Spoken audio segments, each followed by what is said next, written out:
परळी वैजनाथ शहरातील बाजारपेठेमध्ये असलेल्या 2 दुकानांना आज अचानक आग लागल्याची घटना समोर आली। आगीची तीव्रता प्रचंड होती, त्यामुळे 2 दुकानांना आगीच्या भक्षस्थानी सापडावे लागले। यामध्ये या दोन्ही दुकानांचे मोठे नुकसान झाले आहे। शेतकरी निवास जवळील 2 दुकानांना आज अचानक आग लागली। प्राथमिक अंदाजानुसार शॉर्ट सर्किटमुळे ही आग लागण्याची शक्यता वर्तवण्यात येत आहे। दरम्यान आगीची तीव्रता खूप मोठी असल्याने या ठिकाणी धुराचे लोट व आगीचे लोळ दिसून येत होते। मुख्य रस्त्यावरच असलेल्या या दुकानांना आग लागल्याने नागरिकांनी या ठिकाणी मोठी गर्दी केली होती। नगर परिषदेच्या अग्निशमन दलाला तात्काळ पाचारण करण्यात आले। अग्निशमन दल येईपर्यंत हे दुकान आगीच्या भक्षस्थानी होते।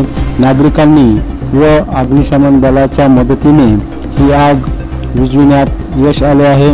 मात्र या 2 दुकानांना आग लागल्याने या दुकानातील साहित्य जळून गेल्याचे दिसून येत आहे।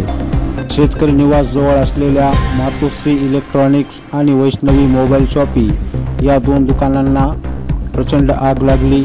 ही आग लागण्याचे कारण अद्याप स्पष्ट झाले नसले तरी ही आग शॉर्ट सर्किटमुळे लागली असण्याची प्राथमिक शक्यता वर्तविण्यात येत आहे।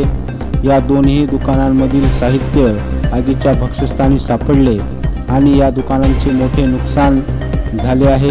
ही आग अग्निशमन दलाने व नागरिकांच्या मदतीने विझविण्यात यश आले असले तरी या आगीला आणि नुकसानीला या ठिकाणी या व्यापाऱ्यांना सामोरे जावे लागणार आहे। आगीच्या भक्षस्थानी ही दुकाने सापडल्याने मोठे नुकसान झाले आहे। दरम्यान मुख्य रस्त्यावरच असलेल्या या दुकानांना आग लागल्याने परिसरातील नागरिक व येणारे जाणारे नागरिक यांनी मोठी गर्दी या परिसरात केली होती। सर्वांच्या मदतीने ही आग विझविण्यात यश आले आहे। मात्र या दोन्ही दुकानांचे मोठे नुकसान झाल्याची शक्यता आहे।